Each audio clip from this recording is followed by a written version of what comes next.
afternoon, and welcome to On the Aisle with Rona Mann. Today, we are on the aisle at Kiss Me Kate, the great big, beautiful, I shouldn't say big, beautiful, should I, when I'm talking about this?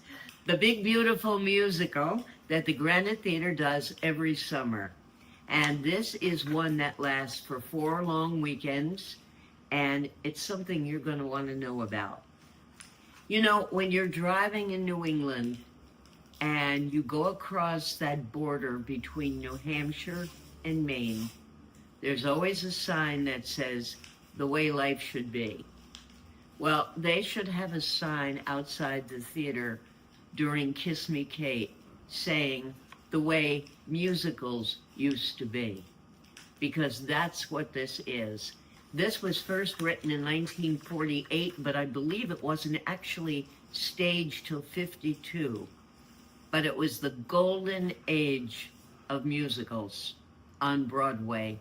The South Pacifics and the Oklahomas, and then My Fair Lady was about 10 years later, but all of these were the great, big, beautiful musicals where you had singing and dancing boys and girls, big production numbers. Well, it's here again. Kiss Me Kate, the way musicals used to be. It is big. It is sometimes bawdy in a great sense. Large ensemble pieces with dancers who can actually dance. Singers who sing. Big chorus stuff. Big costumes, big lighting. There's nothing subtle about this. It's in your face, great musical. It is midsummer entertainment, thanks to Nicole DeMatte, who is the artistic director of the Granite, as well as the director of Kiss Me Kate and the choreographer. There are 19 very talented actors, singers, dancers, and a more than able music director and keyboardist. He is absolutely terrific. We'll talk about him later. However, and there is a however, I saw it the second night. Saw it last Saturday evening and opened on Friday. Right now, it is still uneven. It needs to be tightened up, especially right at the beginning. Right at the beginning, it should just hit with a bang. But the energy level, I thought, was low until after the opening number. The talking, the movement, it just didn't seem to gel that well. There were times last Saturday night where characters looked at each other as though they were waiting for the next line. This show is too good to have that. Again, it needs to be made tighter. I don't know if they're over-rehearsed or unsure, because you've got some great performances. There were also snafus with some of the scenery, where the curtain behind would go up, whoop, then it would come down again. Nope, we don't have the right cue. That was the feeling I got in the audience. That happened a couple of times. When you think about it, in the greater picture of a big musical like this, they were small things. But tighten it up and you really have a winner. They should be corrected before Thursday. That's when they go up again. Their shows are going to be Thursday, Friday, Saturday, and Sunday, right through August 3rd. And if you think you've got plenty of time, you don't. Because if you go online to the Granite Theater website, you will see a lot of these performances are already sold out or about to be sold out. There is some terrific talent in this production, and there's some that just needs a little more experience. The absolute star of this show is a young woman who is making her debut at the Granite. Her name is Mariah Parrott. She plays the dual role of Lily and Kate. And when I say dual role, if you don't know the plot of Kiss Me Kate, This is a troupe of actors who are doing, um, Taming of the Shrew. thank you, Taming of the Shrew, right out of my head. Thank you, Ben Barber.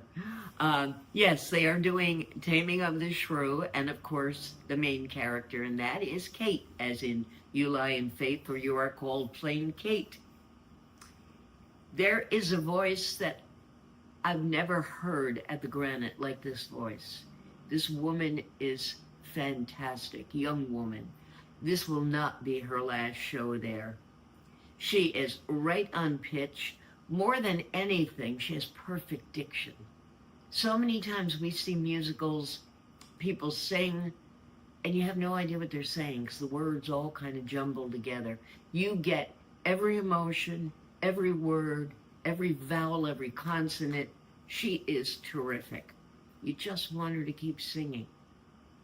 She is at her best in the fight scene with Brandon Tallerdy as Fred or Petruchio. The credit here goes not just to the director choreographer Nicole, but wisely they called in a fight choreographer, Nicolae Christofi, and I hope I'm saying this name correctly because it's Greek to me. But it was very well choreographed, and you will find when you see good theater that has fight scenes, rather than come off looking amateurish, you want them choreographed, and it was extremely well done. She beat the living heck out of Brandon. She really did a good job, or appeared to. As good as this was, my biggest disappointment in the show was Brandon Tallerdy. He's got great stage presence. And when he finally lets it out, he's got a great voice for musical theater. But he has a terrible habit, and he did it in every song he sang. He began quietly with his chin down, like he was singing into his chest, as opposed to it all coming from the diaphragm and coming out. So until he got to the fortissimo part, the big crescendo of every piece, you didn't really hear his voice. And when you did, you said, wow, that's a great voice. It's got terrific movement, stage movement. He can dance. He's just got to get that out right from the beginning. There are several other performers, most notably the gentleman who played the stage manager. He has very few lines. He's an older gentleman, and it was barely over a whisper. He would appear in the doorway, and he would say his lines like, oh, please let me get off this stage. He just needs to be worked with. I think he will be fine. He was in a hurry to get it done. Now, being that they do some Shakespeare, and they do, and I was with my friend who absolutely hates Shakespeare, and since they announced Kiss Me Kate last year, she has been saying, I hate Shakespeare, I don't want to go, I hate Shakespeare. Well, if you're one of those people, go anyway. There is not a lot of Shakespeare in it, and it's woven in and out, because these are actors who are doing a play within a play, essentially. When it was over, I said to her, what do you think? She said, the show is great, I still hate Shakespeare. Okay. Well, one thing about Shakespeare, whether you know his works or you don't, is that even in the saddest, most brutal of his tragedies, he always had some kind of comic relief. He had it in just about every show. If you do know some of his tragedy, The Gravediggers in Hamlet, that certainly was comic relief. The porter in Macbeth, when there was the knocking and the ringing at the door. Well, in Kiss Me Kate, we have the first man and the second man, and that's what they're called. We don't get their names. They were so reminiscent of Laurel and Hardy. You had this big guy, Mark Bernier, and then you have this kind of small guy, Cal Lord, who just follows after meekly, who's very obedient and gives the little smile. And all I could think of whenever the two of them were on was Laurel and Hardy. They are really good together. Theirs is a model in chemistry, but yet, here too, lines need to be tighter, especially in the first act. They were way better in the second act. In the first act, I don't know if it was nerves or if it's just not quite sure yet, but their lines should be just coming like that, not little pauses. But the audience absolutely adored them. The audience adored the whole show. And there's a lot to love here. There's tremendous energy. And I didn't mention it before and probably should have. The music, the lyrics, Cole Porter. When have you, if you're over the age of maybe 50, when's the last time you saw a Cole Porter show? And if you're under the age of 50, this is great music. I've had the songs in my head since Saturday night. They don't leave. A lot of people were saying, myself included, I didn't know that song was from this show. Yeah, you will know the music. You might not know it all, but you will know the music. The energy of the cast is great and can be greater. Once it's tightened up, it's just going to burst right out of that stage and into the audience, which it does anyway. You know, a lot of directors today in shows, musicals and otherwise, love to use the aisles. And they'll tell you that ahead of time. Please keep your legs in and watch out. The actors are going to use the aisles. And then it's just minimal. Well, Nicole DeMattei uses the aisles frequently and for a good reason. And it's good. And you've got these people right in your face. When Mariah, and I want to make sure I have it right, Mariah Perrette sings, I Hate Men. Boy, is she having a good time in the audience.